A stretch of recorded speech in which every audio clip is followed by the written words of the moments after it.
early hours of 26 February, multiple Indian formations closed in at different sectors. The PAF's response was immediate. I am painting 4 high-speed aircraft near international border in Fazilka sector. That activity is also developing in south as well. Hot scramble for Fazilka sector. Copy, sir. Hot scramble, hot scramble, hot scramble.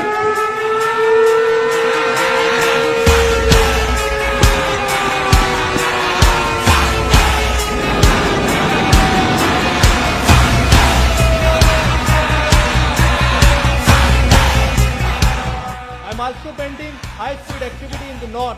Divert cap or line of control. With PAF fighters closing in, 6 Indian Mirages turned back. Once they met with Pakistani CAPS patrol, they could not have the courage to actually carry out what they thought they were actually going to carry out. While formation of 6 Mirage 2000s released their glide bombs near line of control, committing airspace violation of around 2 to 3 kilometers as they turned back. Pakistan's airspace. Meeting an immediate response from the Pakistani Air Force, Indian jets released their payload inside Pakistani territory and retreated. The same morning, Pakistan's Prime Minister called a national security meeting to assess the damage. Prime Minister Khan was left with no other option but to give the green signal to his Joint Military Command to respond to India's uncalled aggression. The very next day, at about 0900 hours, loaded with deadly array of state-of-the-art weaponry, a strike package comprising of total 18 Pakistani Air Force planes rolled down the runway for a top-secret mission. The senior who briefed us, the opening sentence was, "Gentlemen, you are the luckiest guys." The strike package comprised of Mirages for ground strike, along with Pakistan's indigenously built JF-17 Thunders, with the top cover of AWACS and electronic warfare aircraft, as well as fighter suite. In just under 32 hours, a mission was underway that would demonstrate Pakistan's will and resolve, with clear message that violating airspace of nuclear-armed country is an act of war.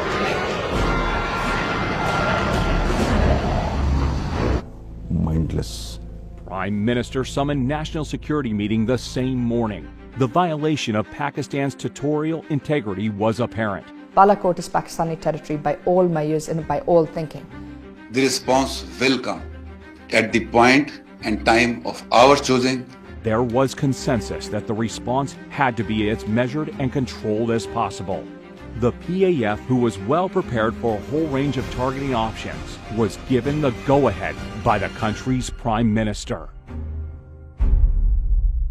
On the very next day, brief commenced early in the morning at an undisclosed airbase. We carried out a detailed brief in which we discussed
At first, we approached on the morning, 9 o'clock of 27th February.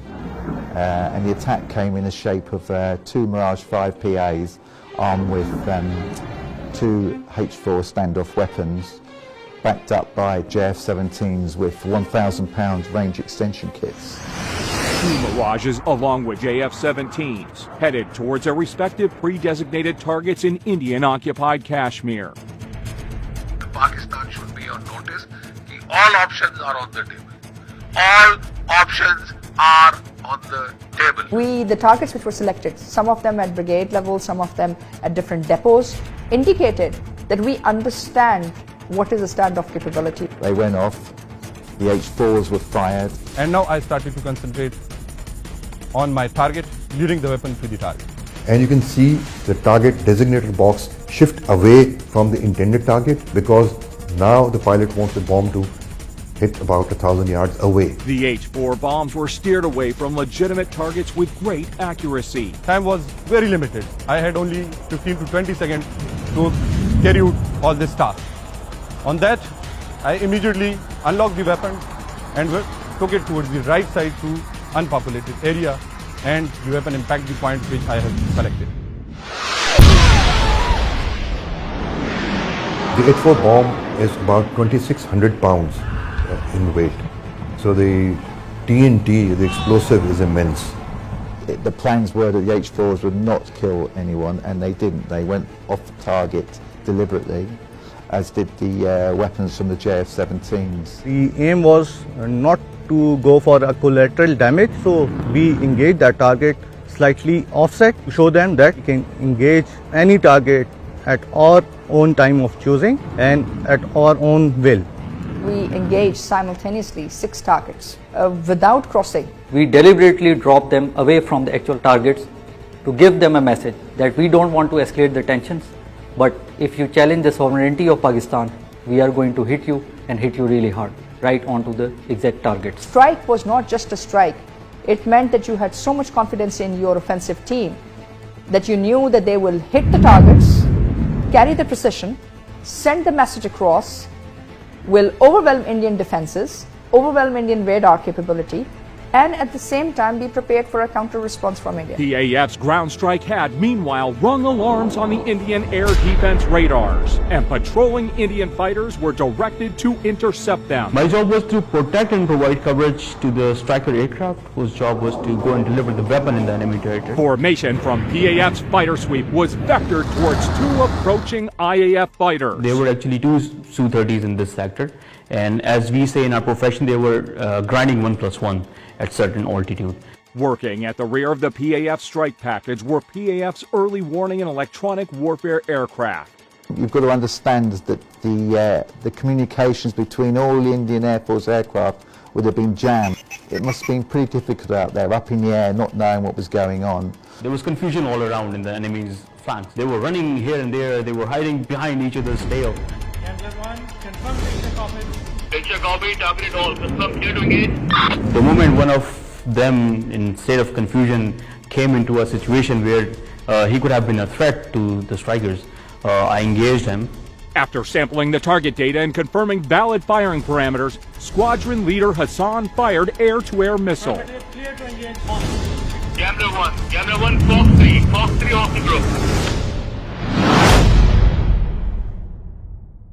Su-30 is not an ordinary aircraft. It is a multi-role, almost a 5th generation platform. It is perhaps one of the best strike aircraft you can think of. Soon after the shootout, all hell broke loose in the Indian camp. This guy who's number 1 was actually shot by myself. He just turned back and ran away like anything. There was also 2 Mirage 2000s, which the pilots claimed there was some issues with the radars, allegedly. They then pulled out. They had everything that they had that particular day because they were expecting Pakistan Air Force to respond. After having bombed a part of our piece of our geography, they knew what the Pakistan Air Force was going to do to them in the next couple of days. An IAF Mi-17 helicopter was scrambled for a search and rescue mission of downed Su-30 MKI. But in the chaos, it was taken for a hostile unmanned aerial vehicle by the Indian Air Defense Unit at Srinagar, who fired a surface-to-air missile at it, leading to a case of horrific fratricide. No command and control, no ability to discern what was the real target. It was not the target, but a battery commander sitting there was probably looking for solutions and didn't have those solutions. The helicopter crashed near Budgam in the Indian-occupied Kashmir, killing 6 aircrew. And you have to ask yourself, why would an Mi-17 be flying in the area? It appears to me and to many other commentators that that aircraft was there on a combat search and rescue mission to pick up the downed Su-30 pilot. Pakistan! Pakistan! Pakistan! In the ongoing fracas, the patrolling Indian formations dispersed. 5 MiG-21 Bisons of number 51 Squadron were scrambled successively from Srinagar. One of these Bisons was flown by a senior Indian pilot, Wing Commander Abinadan, who soon after takeoff was deprived of situational awareness by the PAF's EW aircraft in the air. The jamming aircraft, which did a superb job, absolutely superb job jamming the communications of the Indian Air Force. Primarily, he couldn't hear the instructions from the ground controller at all. As soon as we picked up some of their jets crossing the LOC, we executed as per our plan. Target aggressor 1, declared group about to cross LOC. On.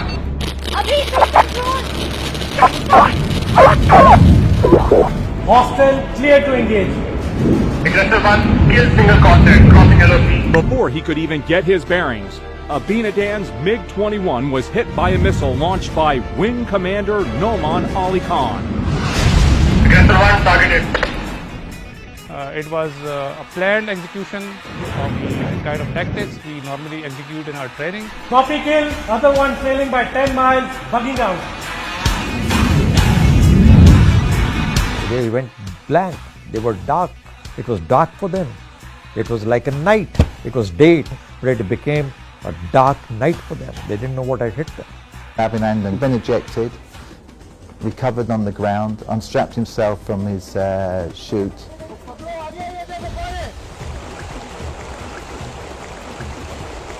And some Burgess came across Melbourne. Ultimately, the Pakistani army came along and took him away. An airstrike on Pakistan-controlled Kashmir. Indian officials say Pakistan has shot down 2 Indian Air Force planes. The Pakistani military shot down 2 Indian jets today after they crossed the disputed border in Pakistani military Kashmir. also says its warplanes carried out airstrikes inside India. A very capable operation, which opened the eyes up many in the West. The big story breaking this morning, an F-16 of the Pakistani Air Force shot down a Sukhoi 30 MKI, the latest of India's Air Force. Found on the news that the Pakistan Air Force shot down a MiG-21 Bison and an Su-30 MKI. So I remember being absolutely gobsmacked. Though my ground crew, of course, not knowing what mission I was on and what has happened in the air, there was inquisitiveness in his eyes, which I could spot. He saw one missile missing of mine, but out of the professionalism, he never asked me. And out of the professionalism, I wasn't very excited to tell everybody that this is what has happened. All we did was land our aircraft, sign those jets back, come back to the debrief and prepare for the next day. Prime Minister Imran Khan announced his decision to repatriate Wing Commander Abinadan to India as a gesture of peace to de-escalate the tension between the two neighbors. As a peace gesture, हम उसको कल रिहा करने लगे हैं हिंदुस्तान को वापस. It was an excellent gesture, very good. And how on earth could the Pakistani Air Force of bloody Indian Air Forces know so well?